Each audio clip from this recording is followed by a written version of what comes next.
Good afternoon, everyone. Thanks for joining another one of our FundMatch webinar tutorials this month on label and packaging modifications. For those who I haven't met, my name is Gretchen Gilbert. I'm the FundMatch Program Manager with WUSATA.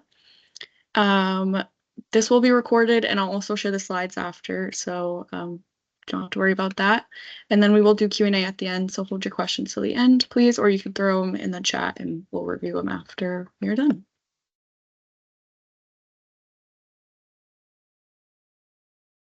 So on the agenda today, we are going to get to know WUSATA, go over what is FundMatch, look at the FundMatch process, then we'll go into the label and packaging modifications, look at claims, and then we'll do a quick wrap-up. So if anyone is brand new to WUSATA, we are a non-profit trade association. We have over 40 years of exporting focus. We have a global network of resources, and we are primarily funded by the USDA's Market Access Program. So WUSATA has 3 programs, and each one is designed to meet companies where they are at their stage of exporting. And the first one is our export education program. This is for our more beginning exporting companies. We provide access to market intelligence reports and consumer insights. We host monthly webinars on various topics in various markets, and we also provide those monthly reports, which are from our in-country reps. The next progression of the programs is our Global Connect program. It's our events-based program. This program helps our companies discover new export markets and make those buyer connections and increase distribution through those targeted activities like inbound and outbound missions and trade shows. And lastly, what we're here to discuss today is our FundMatch program. This gives our companies up to $300,000 yearly in financial reimbursement for international marketing activities. And we will go more into depth about what is FundMatch on this slide. So again, FundMatch program assists eligible agribusinesses and agricultural suppliers to compete internationally by providing 50% reimbursement for eligible marketing expenses and activities to promote their brands and their products of the USA, which are the 2 key components and sort of the cornerstones of the FundMatch program, which we will get into more. So to qualify to participate in the FundMatch program, you do have to be headquartered in our Western U.S. region, which is the 13 Western states, and then 2 territories, Guam and CNMI. You have to be a small to medium agribusiness, which that gets determined based on your NICS code. So it's either your total number of employees or your annual sales. And your products have to be at least 50% U.S. grown, and you have to be in operation for at least 1 year before participating. So to provide an overview of how the whole FundMatch process works, ideally, if you were brand new to our program, or even if you're a returning participant, we want you to begin with a consultation with one of our 4 engagement executives. Each engagement executive is dedicated to certain states and territories in our region, and they're there to provide you that one-on-one assistance, hold your hand through the program, and make sure you're successful at every step.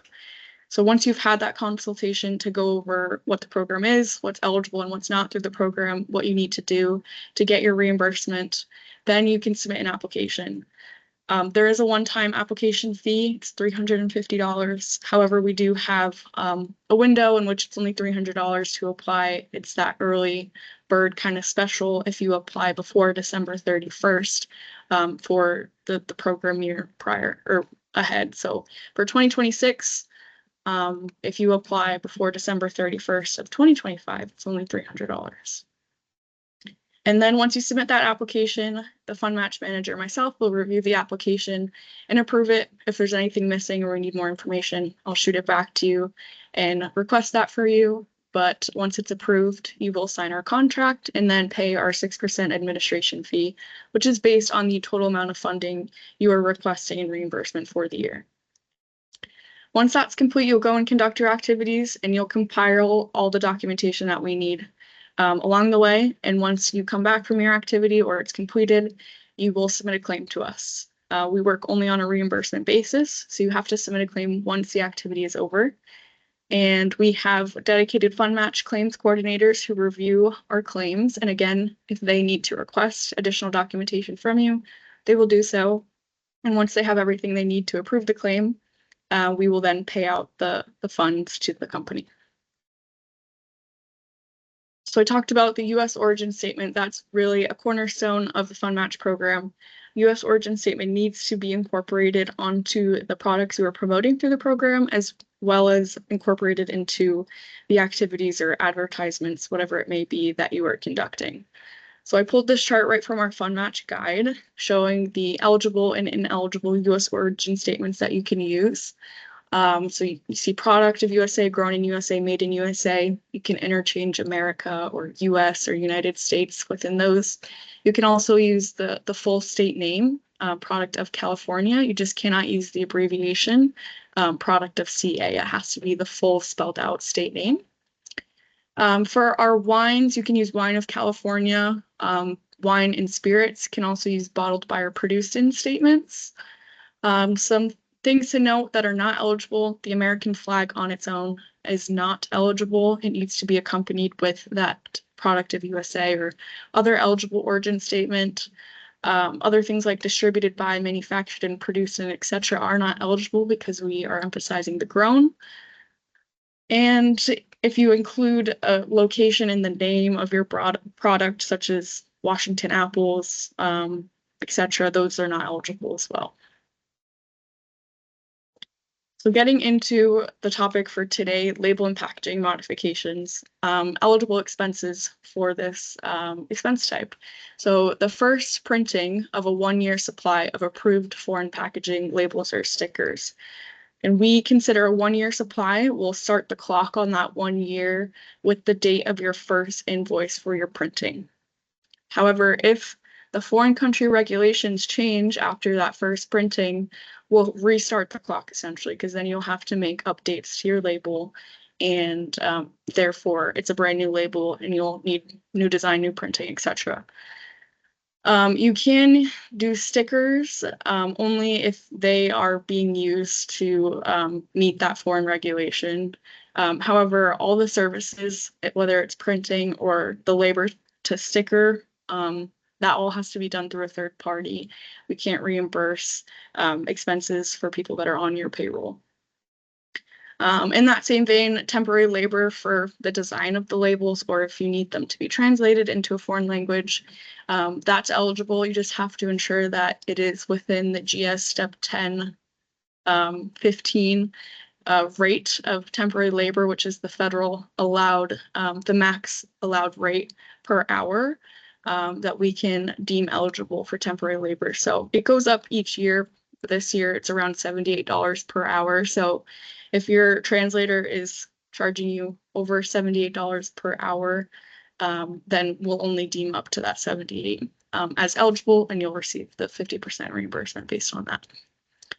Of course, the production and packaging of the labels, any plate fees or setup fees, and then the graphic design is eligible as well. Some ineligible expenses, you cannot submit for reimbursement to add the U.S. origin statement to your label in order to be eligible for the FundMatch program. Again, it has to be in order to get your product into that foreign market and to adhere with their foreign export regulations. If you have a brand new product, so the production of a package or label for brand new sizes, brands, flavors of a product, we will not reimburse for that. It can't be like a brand new SKU that you're adding to your product line. It has to be for a label that has already been in your application and approved. In that same vein, any aesthetic or marketing changes to the design of a package or label are not reimbursable. If you just want to make your label blue instead of red, that's not reimbursable through the FundMatch program. If you have any changes you want to make to your label to meet your distributor, importer, or buyer requirements or preferences, that's not eligible either. Again, it has to be in order to comply with that foreign entity's regulations. Any duty stamps, certifications, research fees, etc. are not eligible.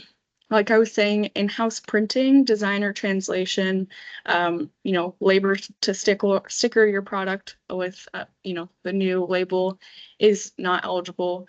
It has to all be done through a third party. And then any label or sticker additions to shipping boxes or cases.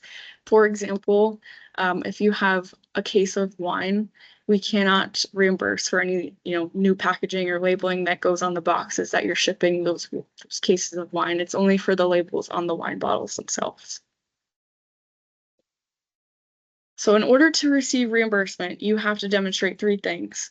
And we'll go more into the documentation later as well. So you need to show that the changes you are making are for an existing approved FundMatch product or label.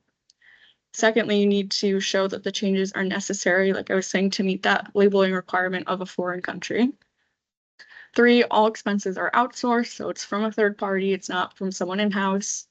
And for the new packaging that or labeling that you're making has to include that valid U.S. origin statement that has to get incorporated.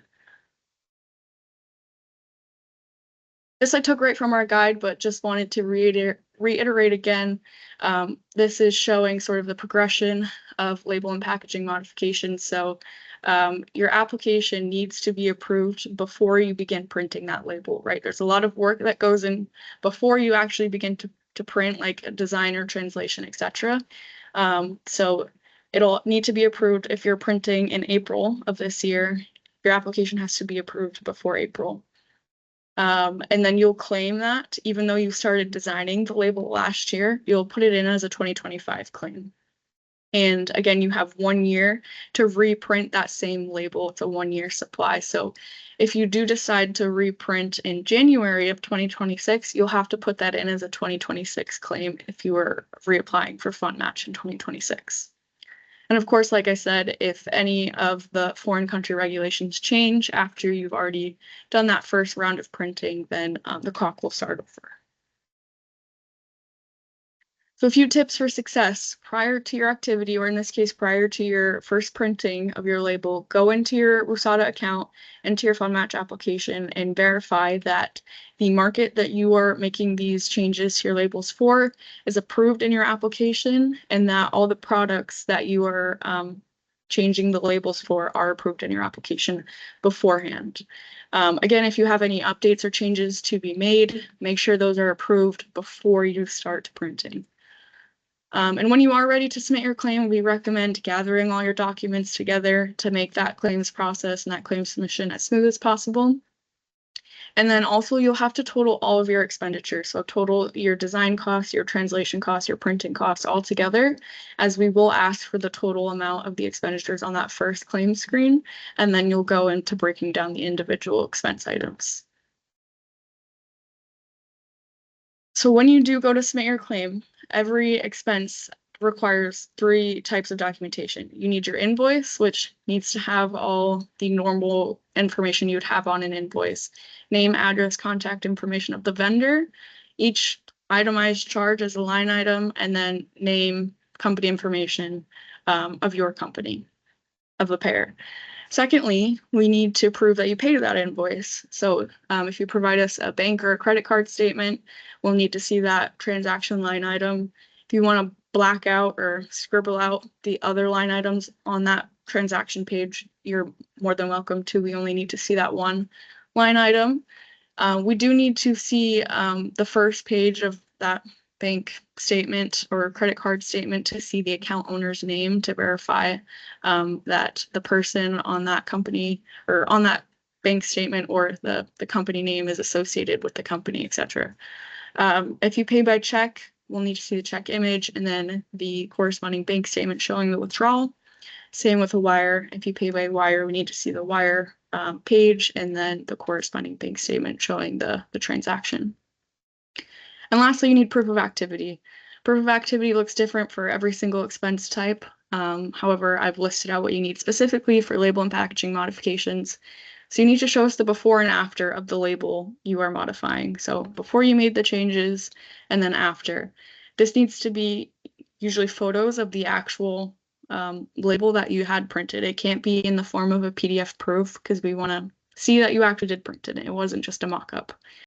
And if you are claiming temporary labor from a third party to help put labels on your product, we'll just need to see that photo of your product with the label attached to it as your proof of activity. And then, as I was saying, we need to have a printout of the foreign label regulations with the sections identifying the required changes that you had to make to update your label. So if you could highlight it for us so we don't have to go searching through the entire thing. A lot of these regulations can be obtained right from that foreign country's official labeling or packaging government website, or sometimes it can be from FAS, from the Foreign Ag Service. And you'll see the example I provide later is from a gain report that FAS provided. So either one of those two sources would be valid, but that needs to be attached in your claim. So I'm going to go into an example of the documentation you would need for label design and printing. So this first one is the design invoice. You can see it has all the contact information, has the line item there for the label design, the date, etc. That's great. The second one is the printing invoice. And again, all the normal information you'd see on an invoice has the line items. And that date I've circled there is the one we'll use, as I was saying, to start that 1-year clock. And then lastly, there's the proof of payment. It's the bank statement showing the company's name, Pearl's Jam, which is our fictional company, and then the two transactions for both of those invoices showing the dates and the amounts and then the vendor's names.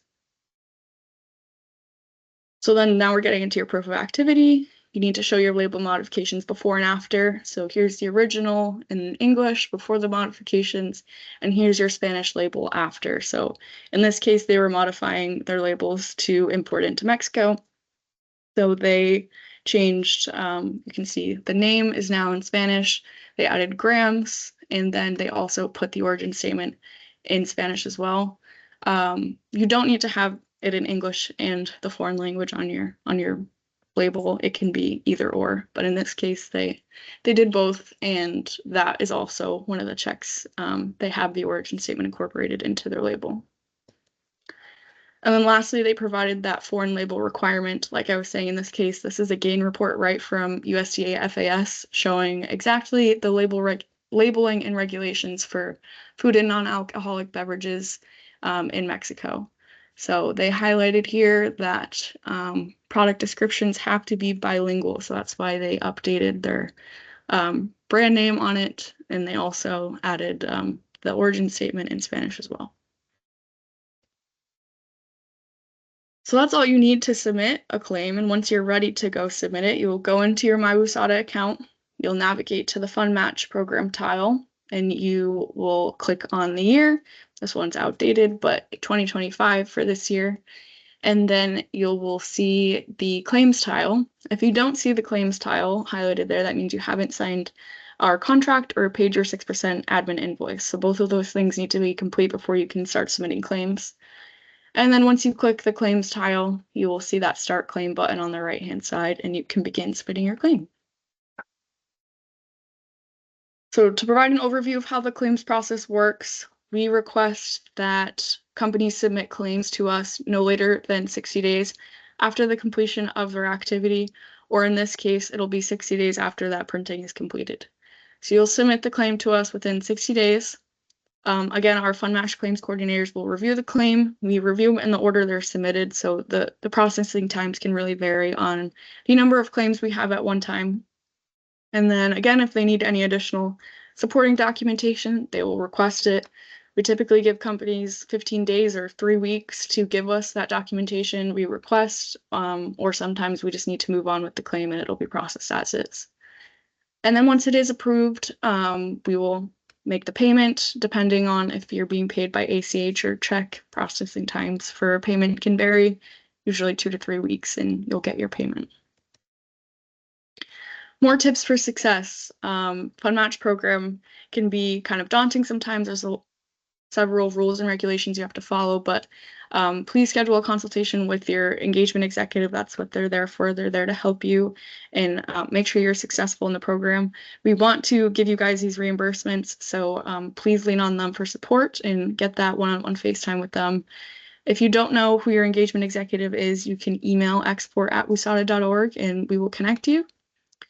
Secondly, read our FundMatch guide. We put one out each year, and that outlines all the regulations with the program and what you need to do to submit claims.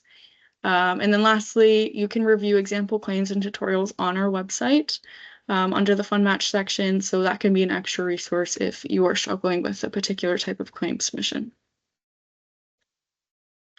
If you're brand new to WUSATA, you can go to our website and make an account. That will give you access to sign up for Global Connect events or expert education webinars or submit a FundMatch application. So we will vet your company once you make an account, make sure you qualify for our programs. And all of our accounts are free, easy, and confidential. So yeah, we recommend participating with us. We are about wrapped up with the presentation today, but I wanted to shout out some of our upcoming Global Connect opportunities. And the next one that I highlight will also play into FundMatch as well.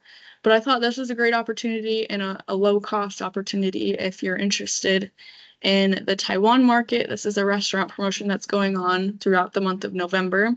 Registration deadline is coming up on August 8th. Essentially, this promotion, though, is going to be a collaboration with a chain of restaurants in Taiwan called The Diner. And they do American-style brunch there. And they will be giving a lot of media coverage and creating a menu and incorporating it into their restaurant that is highlighting and showcasing these Western products. So this is for companies who already have food or beverage products in the Taiwan market, and it's geared towards the food service sector. However, the product focus is very broad, so it's consumer-oriented, alcoholic beverage, fresh or frozen fruit and vegetables, and baking ingredients, other types of processed foods. So that's a really great low-cost opportunity to get your product in front of a lot of food service and consumers in Taiwan. Secondly, we have this really exciting specialty food promotion in Western Canada. This is during the week of September 24th, and the deadline to register is towards the end of August 29th. The participation fee is $500. However, you can apply through FundMatch and receive 50% reimbursement for that participation fee, so it would only cost you $250. This specialty food promotion is essentially an outbound mission. It's going to go to Victoria first, and you'll do some B2B meetings with buyers and some retail tours. Then you're going to go to Vancouver and again do more B2B meetings and retail tours, but then you also get a showcase at this Vancouver Cheese and Meat Artisan Festival. We've done this past couple of years and it's been pretty successful. Product focus again is pretty broad. Consumer-oriented snack foods, condiments, canned fruits, dairy products, etc. So really exciting opportunity, but FundMatch can support you with this journey as well. So through FundMatch, you can apply, and the Global Connect will cover your lodging for one company representative and your airfare between Victoria and Vancouver. But if you wanted to send a second company representative, we'll pay the lodging for them, as well as the airfare. But then also FundMatch will cover the round-trip airfare to get you to Canada. We'll cover the meals and incidentals for both company representatives. Again, the registration fees, any freight or shipping for your products to send to those events or those meetings. If you wanted to make any printed sales materials like flyers, sales sheets, banners, etc., any giveaways you wanted to have at the festival with you, pens, notebooks, whatever it may be with your brand name, those are all eligible for 50% cost share reimbursement. So if you're interested, you can talk to your engagement executive. We could get you signed up for the event through Global Connect and get you signed up for FundMatch as well. So with that, that's the end of the presentation today. Again, my name is Gretchen Gilbert. I'm the FundMatch Program Manager. If you have any questions, you can reach me at fundmatch@wusata.org.